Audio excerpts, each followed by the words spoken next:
ఒక కట్ట పుదీనా, 2 టేబుల్ స్పూన్ల పల్లీలు, 2 టమోటాలు, 7-8 లేదా 10 వెల్లుల్లి రెబ్బలు, ఒక పించు చింతపండు, ఒక ఆనియన్, కారం తగ్గట్టు ఎండుమిర్చి కానీ పచ్చిమిర్చి కానీ, తగినంత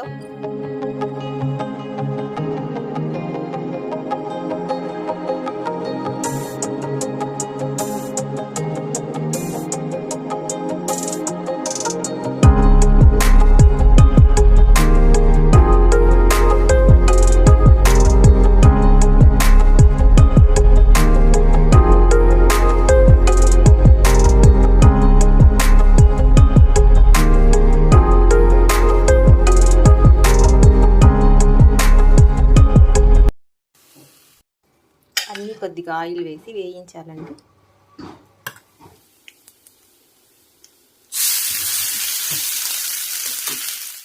టేస్టీ అండ్ స్పైసీ పుదీనా చట్నీ రెడీ అండి.